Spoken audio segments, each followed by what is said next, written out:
Volvemos con Macondo, disculpe, justo estaba tomando un matecito en esta tarde lluviosa y fría montevideana.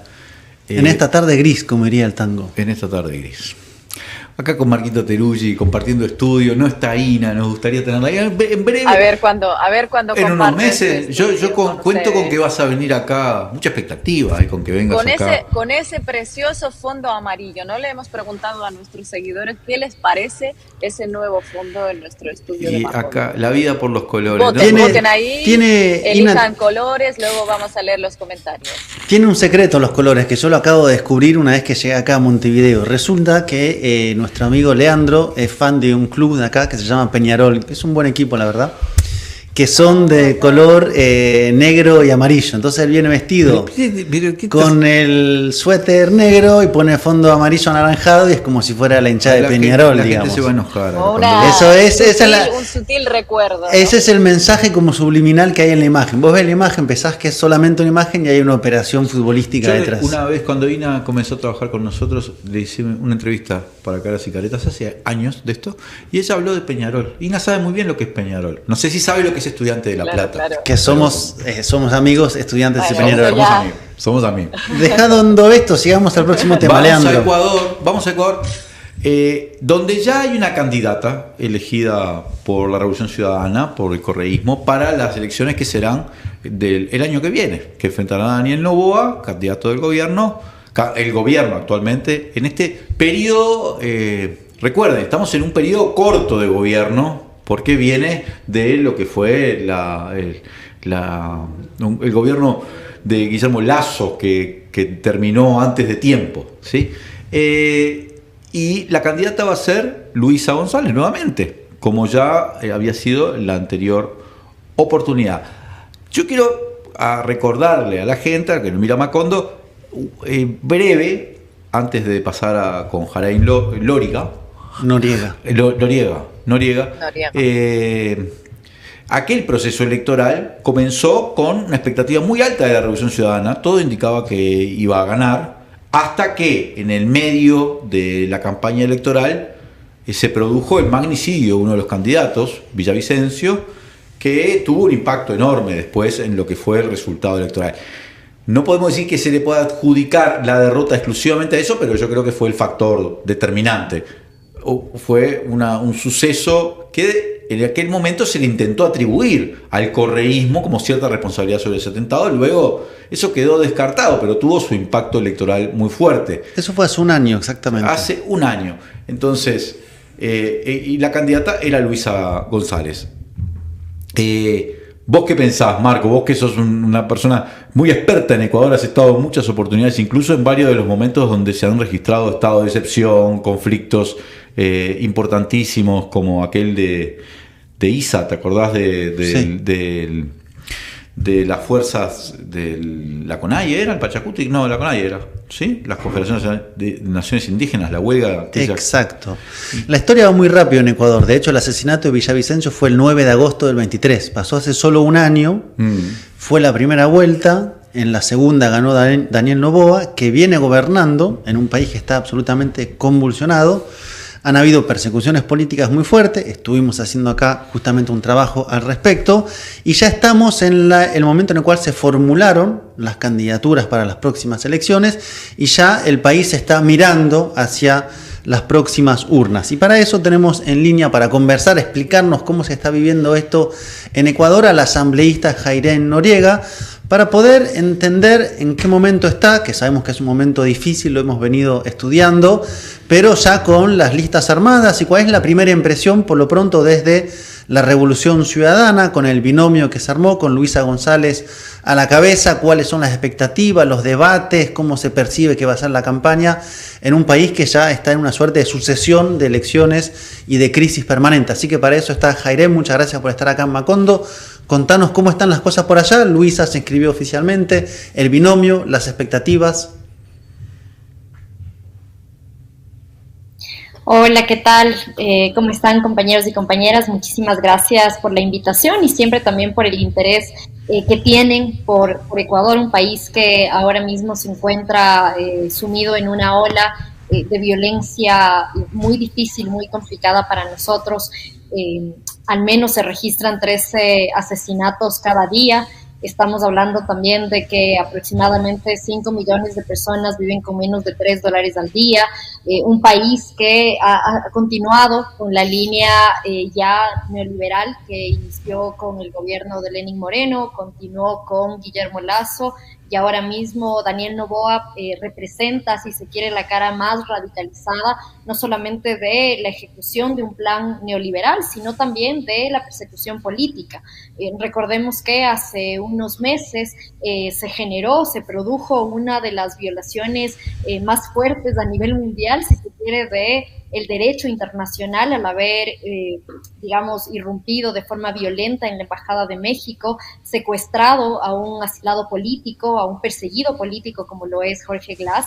Y en ese sentido, digamos, este gobierno lo único que ha demostrado es que, contrario a cómo se vendió en campaña, ha resultado ser más de lo mismo, ¿no? Y en ese sentido, desde la Revolución Ciudadana, consideramos que es momento no solamente de, digamos, como partido político, ir hacia unas elecciones en las cuales podamos brindar una opción distinta al país, sino también buscar algunas opciones para lograr una unidad dentro de las izquierdas, no solamente una unidad entre partidos políticos, sino también entre organizaciones sociales, para poder lograr, digamos, si se quiere, un triunfo en primera vuelta y empezar la reconstrucción de este país, que será difícil porque nos han retrocedido tanto, pero digamos un poco esa es la apuesta del futuro.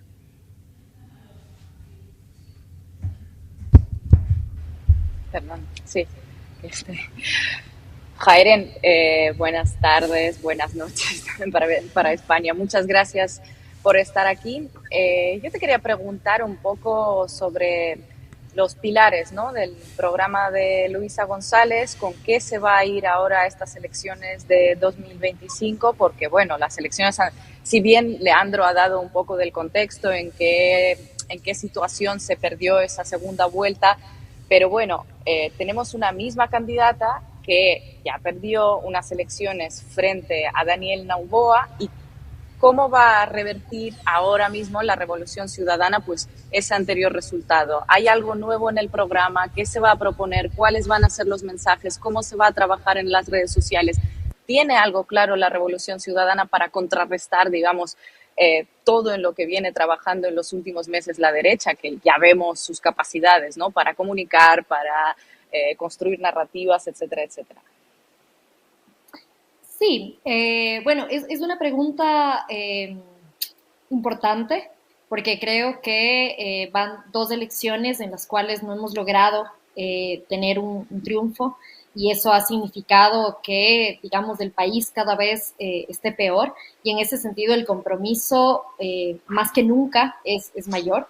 Y en ese sentido creo que, y lo digo además como la asambleísta más joven de Revolución Ciudadana, lo digo como una nueva generación de Revolución Ciudadana, y creo que el reto que tenemos, y el reto además al que se han enfrentado las distintas fuerzas políticas en la región que fueron parte de esta ola rosa, ¿no?, de esta primera ola del progresismo, creo que el reto que enfrentamos es poder ofertar futuro.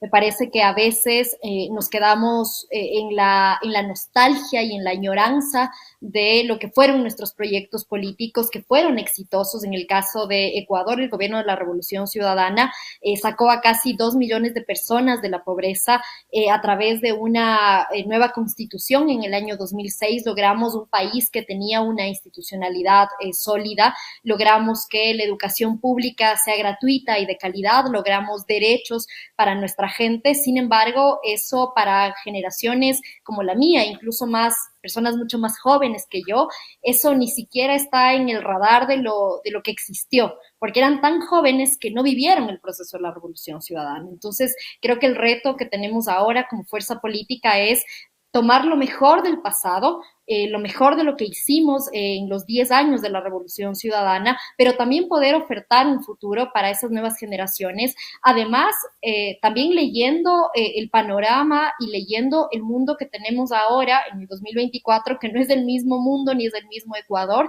del año 2006. Tenemos que poner sobre la mesa de forma inteligente y además desde nuestros principios de izquierda temas fundamentales como la crisis climática, por ejemplo. Eso es algo algo que en el 2006, si bien estuvo presente a través de la Constitución, cuando se garantizó los derechos de la naturaleza, en una Constitución que fue pionera, no solamente en la región, sino en el mundo, ahora hay, digamos, otras particularidades y problemas de otra naturaleza que, insisto, deberíamos saber poner en el debate de forma inteligente y estratégica. También las demandas respecto de los movimientos feministas, ¿no? Ahora el movimiento feminista yo diría que es un movimiento de vanguardia, es un movimiento que nos está proponiendo no solamente, digamos, derechos para las mujeres, sino nos está proponiendo un horizonte civilizatorio distinto. Y en ese sentido creo que esas luchas y esos debates tienen que ser acogidos no solamente por Revolución Ciudadana, sino por el progresismo y por las izquierdas. Ahora tenemos fenómenos que antes no existían necesariamente, y es, por ejemplo, el mundo del trabajo después de la pandemia. Entonces nos hablan, ¿no es cierto?, de unos nuevos modelos alrededor de la modernización que dice la derecha, ¿no? Hay que modernizar el mercado laboral, y nosotros eso leemos claramente como una eliminación de derechos, y además en un mundo que cada vez está menos sindicalizado. Entonces se enfrentan, digamos, distintos problemas, o los mismos problemas de antes cambian de naturaleza, y las izquierdas y los progresismos debemos saber leer para enfrentarlos y poder entregar, digamos, nuevas soluciones. Creo que eso desde la Revolución Ciudadana lo tenemos sumamente claro. Sabemos también que las redes sociales tienen que ser nuestras aliadas, nuestros aliados, y no, digamos, mirarlo como una cosa ajena a la política, usar esas herramientas para precisamente lograr conectar con nuevos públicos y que en efecto logremos un resultado deseado.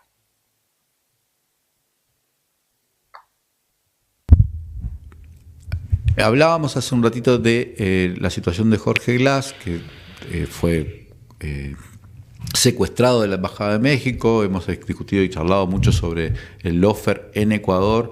Llegó en los últimos días Ricardo Patiño, ex canciller del gobierno de Rafael Correa, sobre el cual pesaba una acusación por instigación de hace varios años. Él estaba asilado en México, pero entiendo que prescribió esta acusación y que regresa para aceptar su candidatura eventualmente por la Revolución Ciudadana. ¿Es así? Sí, en efecto, nuestro compañero Ricardo Patiño fue uno de los compañeros que sufrió la persecución política que inició en el gobierno de Lenín Moreno. Para nosotros es un gusto que podamos tener al menos a uno de nuestros compañeros de vuelta en el país. Creo que eso le va a hacer bien también a nuestro movimiento político, que en su momento, y que además nos ha costado mucho desde 2019, reconstruir el movimiento sin esos liderazgos que fueron fundamentales en un primer momento de construcción política para los jóvenes, ¿no?, de la Revolución Ciudadana. Digamos, es el que nos hayan arrancado, si se quiere, de una forma tan abrupta a nuestros mayores líderes que ahora están en el exilio o incluso han sufrido cárcel y persecución, significó, digamos, una especie de orfandad política también a la interna del movimiento, y el que haya un compañero tan importante que esté ahora en las listas para la Asamblea Nacional es fundamental para nuestro proyecto político, y en ese sentido también, insisto, ¿no?, es mirar el pasado, retomar todo lo mejor que hicimos como proyecto político, pero al mismo tiempo también echar mano de esa juventud que está presente en la Revolución Ciudadana y poder ofertar también un tema de futuro. Y ahí tú mencionabas también el caso de nuestro compañero Jorge Glass, que ahora mismo es un secuestrado político por el gobierno de Daniel Noboa.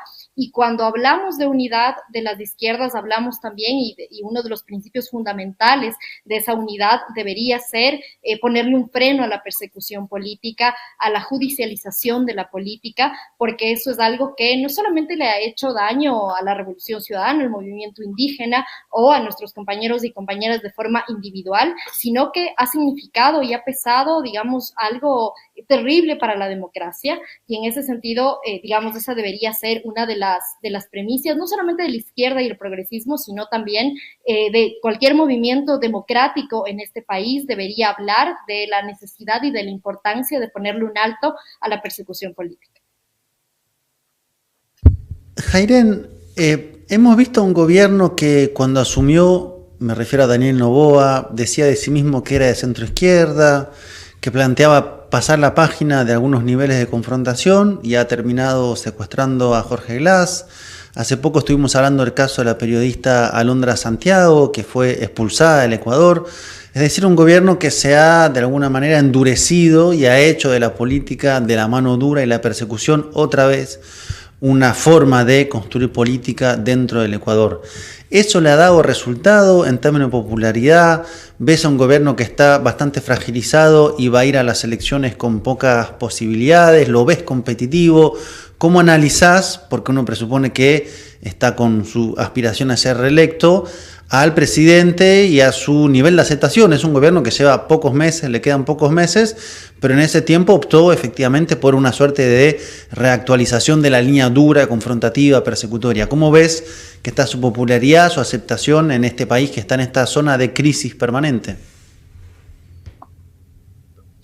Sí, ahí yo diría varias cosas e intentaría hacer este análisis más, si se quiere, desde la sociología y la ciencia política, más que desde yo como actora política. Y yo diría al menos dos cosas. Lo primero es que el Daniel Noboa presidente, el Daniel Noboa de ahora, no es el Daniel Noboa de la campaña. Y eso no, digamos, no lo digo como un eslogan, sino como una, digamos, como algo que analizar de cara a las elecciones.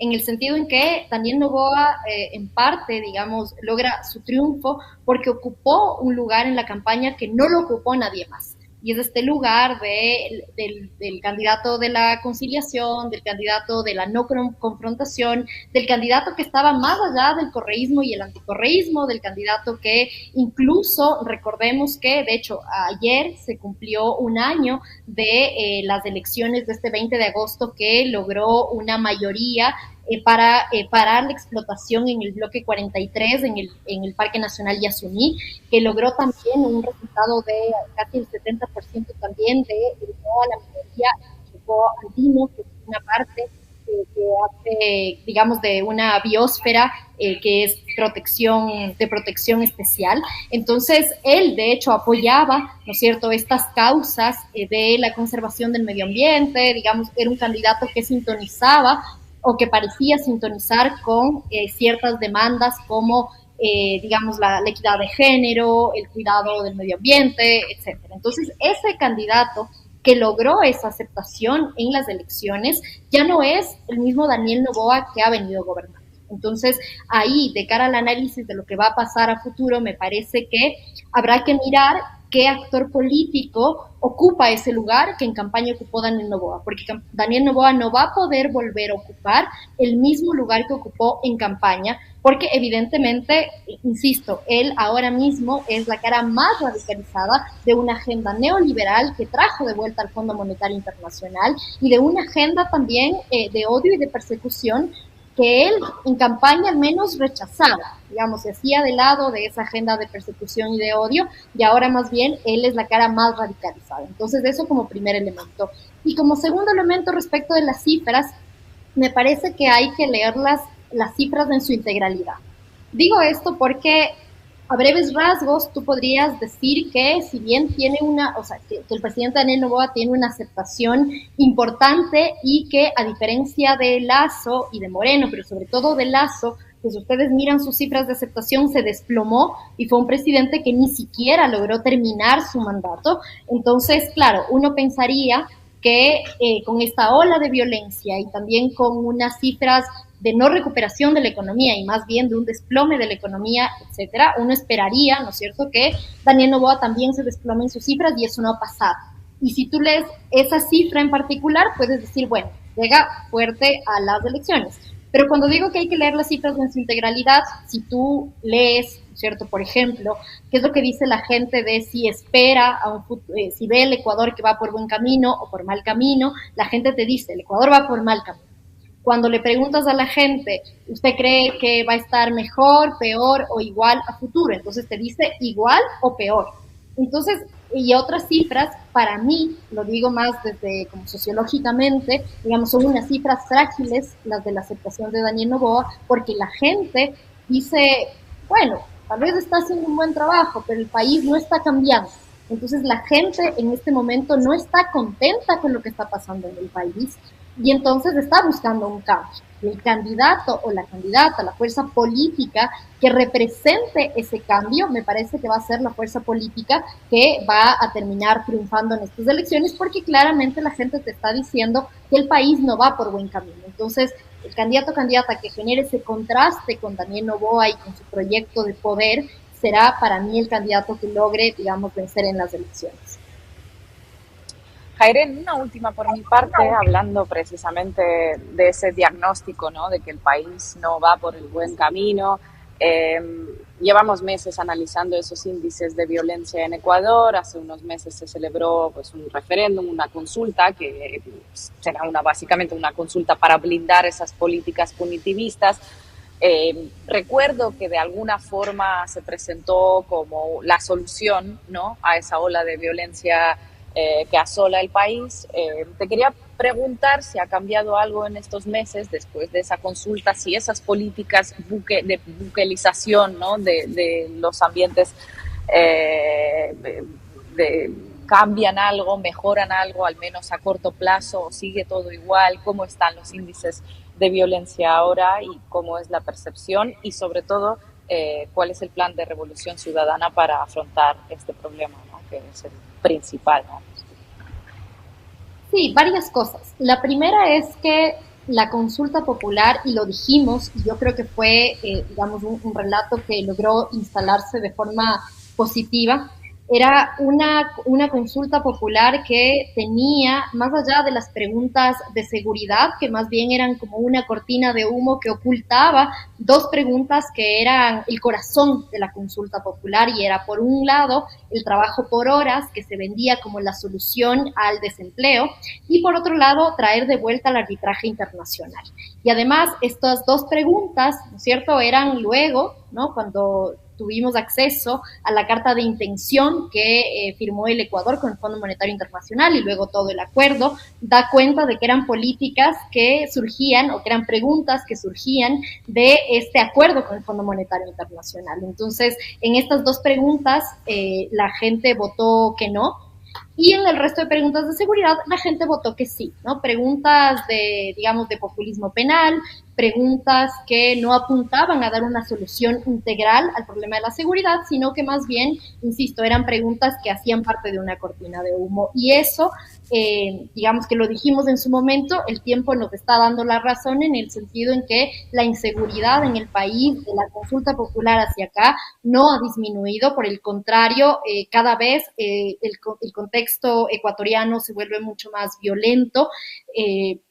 Las formas en que los grupos de delincuencia organizada están actuando se recrudecen cada vez más, algo que a mí me rompe el corazón y que creo que demuestra el punto de no retorno en el que estamos en este momento, es saber que ahora mismo hay lo que han llamado, a mí me parece un nombre terrible, pero lo que han llamado escuelas de sicarios, es decir, niños de 10, de 11, de 12, de 13 años que están ahora mismo capturados por bandas de delincuencia organizadas para, digamos, llevarlos, ¿no es cierto?, a que realicen actos delictivos. Entonces, en ese sentido, Daniel Noboa no está haciendo nada. De hecho, si tú miras, por ejemplo, la ejecución presupuestaria de las distintas carteras de Estado, incluido seguridad, es una ejecución presupuestaria paupérrima, y eso da cuenta también de que quien dirige la economía del país no es el ministro de Finanzas, sino es el Fondo Monetario Internacional, que lo que te dice claramente es, bueno, hay que reducir el déficit presupuestario, y una de las formas es, bueno, evitando gastar, evitando tener gasto público, ¿no? Y ese gasto público es salud, ese gasto público es educación, ese gasto público es seguridad. Y conectando con lo que tú me preguntabas de, bueno, ¿qué piensa hacer la Revolución Ciudadana al respecto? Es precisamente recuperar el Estado, ¿no? Recuperar la institucionalidad del Ministerio del Interior, del Ministerio de Gobierno, recuperar un ministerio que se eliminó en la época de el presidente Lenín Moreno, que es el Ministerio de Justicia, recuperar el control sobre las prisiones, y también algo que es fundamental y de lo que no se habla mucho porque puede ser peligroso, voy a poner entre comillas, y es una depuración hacia las Fuerzas Armadas, una depuración dentro de la Policía Nacional, una depuración también en todo lo que tiene que ver con el sistema de justicia, porque claramente vemos que los grupos de delincuencia organizada y el narcotráfico han permeado distintas digamos, espacios del Estado, y tú no puedes decir que vas a llenar las cárceles o vas a construir más cárceles y que de esa forma se va a controlar el problema de la seguridad, porque fundamentalmente lo que está, las bandas de delincuencia organizada, los grupos que están operando en este país están operando al más alto nivel. Y si no hablamos con seriedad de una depuración, insisto, de Fuerzas Armadas, de la Policía Nacional y también de la justicia, entonces no habrá plan de seguridad posible que pueda hacer que este país vuelva a la paz y a la tranquilidad. Así que por ahí va un poco nuestra oferta de gobierno. Muchas gracias, Jair Noriega, por habernos acompañado. Vamos a seguir atentamente lo que, como hemos hecho siempre, lo que sucede en Ecuador y lo que se viene ahora en materia de campaña electoral, que suponemos que va a ser una campaña intensa, aunque eventualmente también atravesada por nuevos episodios de Lofer, porque en Ecuador es una cosa como de todas las semanas. Esperemos que, bueno, y nuestra solidaridad, que lo hemos dicho ya con Jorge Glass, que efectivamente sigue secuestrado. De hecho, entiendo que Claudia Sheinbaum a dos países no invita a su protesta, a su asunción del 1 de octubre, a Perú y a Ecuador, a partir de lo que sucedió en la Embajada de México hace no mucho tiempo. Gracias, Jair Noriega, por habernos acompañado. Gracias a ustedes, un abrazo grande. Y Marquito, Ina, nos vamos antes. Pero, dos cosas. La primera, la noticia de Venezuela. Eso, me iba a referir. Bueno, adelante. Iba a referirme a eso en realidad. Muy brevemente, porque para ir siguiendo el hilo.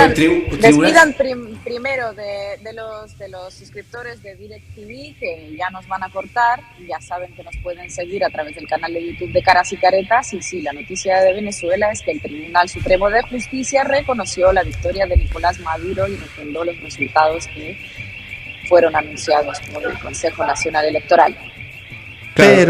Pero le pidió, no se han publicado actas, exhortó al Consejo Nacional Electoral a publicar en el Boletín Oficial Electoral los resultados desagregados. Sí, pormenorizados. No está claro si eso va a implicar una publicación o no de las actas, o va a ser... En el Boletín Oficial lo que se publican son resultados.